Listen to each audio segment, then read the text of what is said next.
Hello friends. आज हम Delhi police के जो 2025 में एग्ज़ाम हुई थी उसकी 18 तारीख की सेकंड शिफ्ट के क्वेश्चन पढ़ेंगे। जीके के। तो इसमें फर्स्ट क्वेश्चन है, वाकाटक वंश के संस्थापक कौन थे? इसका है विंध्य शक्ति। गौतमीपुत्र सतकर्णी, ये तो सातवाहन वंश से थे पर संस्थापक नहीं थे। और प्रसिद्ध जल्लीकट्टू सांड पकड़, ये कहाँ पे सांड पकड़ प्रतियोगिता ये हर साल आयोजित होती है जनवरी में पोंगल के अवसर पर तमिलनाडु में। थर्ड क्वेश्चन है, प्रतिस्पर्धात्मक तैराकी में वह कौन सी तैरने की शैली है जिसमें दोनों हाथ एक साथ वृत्ताकार गति में चलाई जाती हैं? ये बटरफ्लाई स्ट्रोक है, दोनों हाथ एक साथ चलाए जाते हैं गोला बनाकर।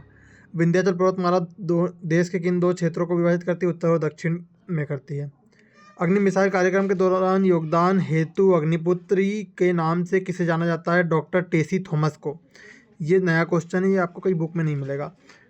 वर्चुअल वंश अपने नौसैनिक अभियानों के लिए किस क्षेत्र में प्रसिद्ध थे? दक्षिण पूर्व एशिया में। दक्षिण पूर्व एशिया मतलब भारत हो गया है। संसद के किस सदन को उच्च सदन कहते हैं? राज्यसभा को। ये तो सबको पता है। भारतीय राज्य में मुख्यमंत्री की नियुक्ति कौन करता है? राज्यपाल करता है। भारत के अटॉर्नी जनरल की नियुक्ति कौन करता है? राष्ट्रपति करता है। समान नागरिक संहिता यूसीसी 2 अनुच्छेद 44 में है। और सबसे पहले कहाँ पे लागू हुआ? ये सबसे पहले लागू हुआ है उत्तराखंड में, और अब गोवा में भी। गोवा में तभी हो गया था अंग्रेजों के टाइम पे। कौन सा अनुच्छेद राष्ट्रपति के राज्यसभा को भंग करने का अधिकार था? कोई सा भी अनुच्छेद नहीं करता, क्योंकि राज्यसभा कभी भंग नहीं होती। हर 2 साल में इसके 1/3 सदस्य सेवानिवृत्त होते हैं और चुनाव होता है। और राज्यसभा का कोई कार्यकाल भी नहीं होता है। इनमें से कौन सा अफ्रीका का ब्रिक्स भागीदार देश नहीं है? युगांडा नहीं है। प्रथम पंचवर्षीय योजना 1951 से 1956 मुख्यतः निम्नलिखित पर केंद्रित थी, कृषि पर थी। किस मॉडल पर थी? हेराल्ड डोमार मॉडल पर। और अपना टारगेट था 2.3 और अचीव अपन ने 3% कुछ किया था। योजना आयोग की स्थापना निम्नलिखित में से किस वर्ष हुई? 1950 में हुई थी। भारतीय न्याय संहिता 2023 की अधिनियम को प्रतिस्थापित किया भारतीय आईपीसी 1860 को। और 2025 में हरियाणा के राज्यपाल किसे नियुक्त किया गया? ये प्रोफेसर आसिम कुमार घोष को। भारत के संविधान का अनुच्छेद 300A संपत्ति के अधिकार से है। पहले ये मूल अधिकार था, अब कानूनी अधिकार है। किस भारतीय अमेरिकी चिकित्सा और लेखक 2011 में द एम्परर ऑफ, ये तो फर्स्ट शिफ्ट में पूछा था 18 तारीख के दिन, और ये सेकंड शिफ्ट में भी पूछा है। सिद्धार्थ मुखर्जी 2011 में पुलित्जर पुरस्कार मिला है। स्वप्नमय चक्रवर्ती की पुस्तक जलर ऊपर पानी किस भाषा में 2023 का साहित्य अकादमी पुरस्कार जीता है? बंगाली है। जलर ऊपर पानी स्वप्निल चक्रवर्ती की 2023 में, याद रखिएगा। और कन्नड़ उपन्यास ओम नमो 2000 में साहित्य अकादमी पुरस्कार मिला है कि लेखक कौन है? शांतिनाथ के देसाई है। इसकी भाषा कन्नड़ है और 2000 में इसको साहित्य अकादमी मिला है। कौन सा शास्त्रीय नृत्य भगवत मेला परंपरा से जुड़ा है? कुचिपुड़ी। कहाँ का है? आंध्र प्रदेश का। कौन सा शास्त्रीय नृत्य पारंपरिक रूप से केवल पुरुष कलाकार द्वारा विस्तृत मेकअप और मुखौटे के उपयोग करके किया जाता है? कथकली में। कथकली कहाँ का? केरल का। केरल का एक और कौन सा है? 2 क्लासिकल डांस एक ही राज्य में है, केरल में। एक है मोहिनीअट्टम, और मोहिनीअट्टम की जननी कलामंडलम कल्याणी अम्मा, कलामंडलम के कुट्टी कल्याणी अम्मा, ऐसा कुछ नाम है उनका। शास्त्रीय नृत्य मणिपुरी पारंपरिक रूप से किस भारतीय देवता संबंधित है? भगवान कृष्ण से। किस राज्य का? मणिपुर का। और उत्तर पूर्व का कौन सा है? यही एक है। लघु कहानी संग्रह क्रोंच पक्षीगालू 2009 में किसके द्वारा लिखी गई? ये वेदेही द्वारा। 1991 में सीमा शुल्क में कमी का उद्देश्य क्या था? निर्यात को बढ़ावा देना और वैश्विक बाजार में के साथ एकीकरण। 1991 के बाद वित्तीय क्षेत्र में सुधार के कौन सी संस्था मुख्य रूप से सामने आई? राज्य विद्युत बोर्ड। प्रभावित नहीं हुई पूछा है। ये तीनों प्रभावित हुई है। पब्लिक सेक्टर बैंक भी हुआ है वित्त के लिए, और भारतीय रिजर्व बैंक भी हुआ। ये थोड़ा लॉजिकल क्वेश्चन था। किस वर्ष रुपए को चालू खाते में पूर्णतः परिवर्तनीय बनाया गया? वर्ष 1994 में। ये नया क्वेश्चन है, मुझे भी नहीं याद है। भारतीय प्रतिभूति और विनिमय बोर्ड अधिनियम 1992, मतलब ये सेबी है।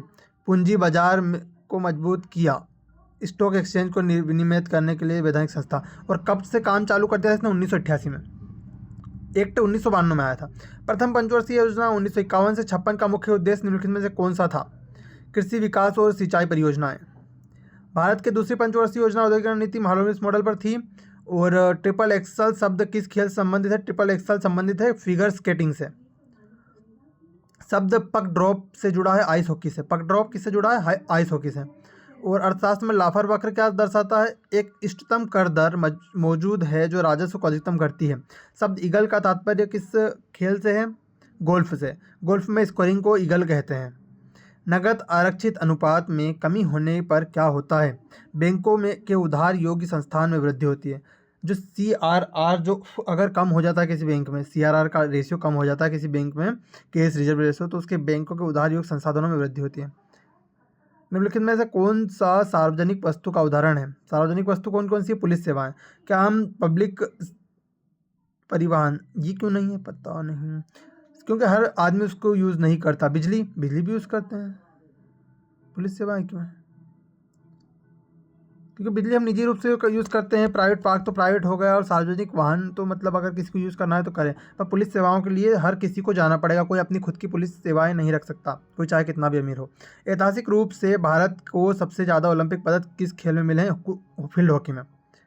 इसमें लगातार भारत ने गोल्ड जीते थे 1940 के, हाँ, ओलंपिक तक। फिर 1940 के बाद वो लग गया था, उसके बाद नहीं जीते। फिर अभी तक जीते, उसके बाद भी 1980 तक, उसके बाद फिर नहीं जीता था। फिर अभी जीता 2020 में। अगर निवेश बचत वक्र ऊर्ध्वाधर है तो मौद्रिक नीति कैसी होगी? अप्रभावी होगी। ऊर्ध्वाधर है, अगर वर्टिकल है तो अप्रभावी होगी। निम्नलिखित किस लेखक का कार्य the private life on a Indian prince शाही राजनीति का एक अर्ध आत्मकथात्मक आलोचना है? मुल्कराज आनंद का।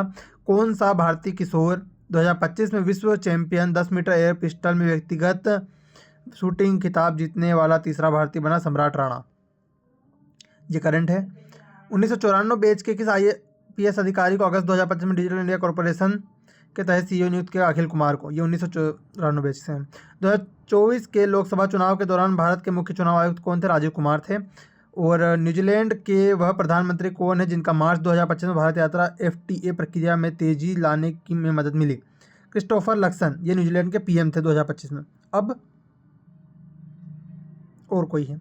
भारतीय नागरिक सुरक्षा दूसरा संहिता 2023 के तहत न्यायिक हिरासत का प्रारंभिक अवधि में किस्तों में पुलिस हिरासत की अनुमति देने से किस आरोपी के लिए कौन सा व्यवहारिक प्रभाव हो सकता है? पूरे 60 या 90 की अवधि तक जमानत न मिल पाना। मार्च 2025 में नई दिल्ली में आयोजित पर्यावरण 2025 के राष्ट्रीय सम्मेलन का उद्घाटन किसने किया? ये किया द्रौपदी मुर्मू ने। मार्च 2025 में आयोजित हुआ था पर्यावरण का जो सम्मेलन। कहाँ पे हुआ था? ये नई दिल्ली में हुआ था।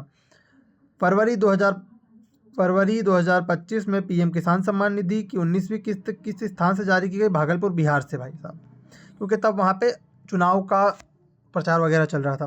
फरवरी 2025 के उद्घाटन किया गया पहला सचल आयकर सेवा केंद्र कहाँ स्थित है? ये मुंबई में है।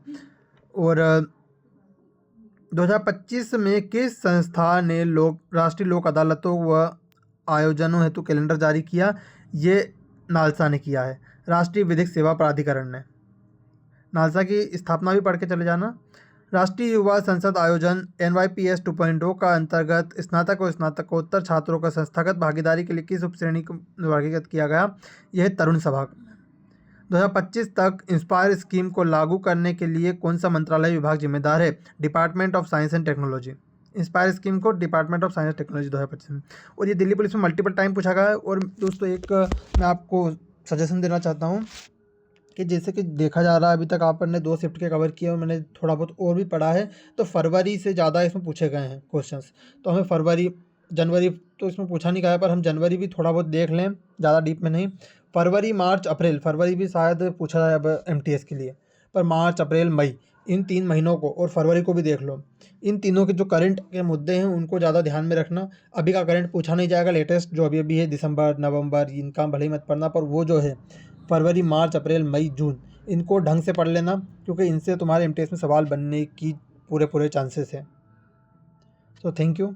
वीडियो को अच्छा लगे तो लाइक करें, सब्सक्राइब करें और कमेंट में करें कि इसका नेक्स्ट पार्ट लाएं नहीं लाएं। सजेशन दें अपने हिसाब से कि तीनों शिफ्ट का एक ही वीडियो में कवर कर लूँ या एक एक शिफ्ट का अलग अलग करूँ? मेरे हिसाब से तीनों शिफ्ट का अगर मैं करता हूँ तो तीनों शिफ्ट में जितने भी क्वेश्चन है जल्दी कवर हो जाएंगे, 30 मिनट के अंदर अंदर वीडियो बन जाएगी। तो थैंक यू।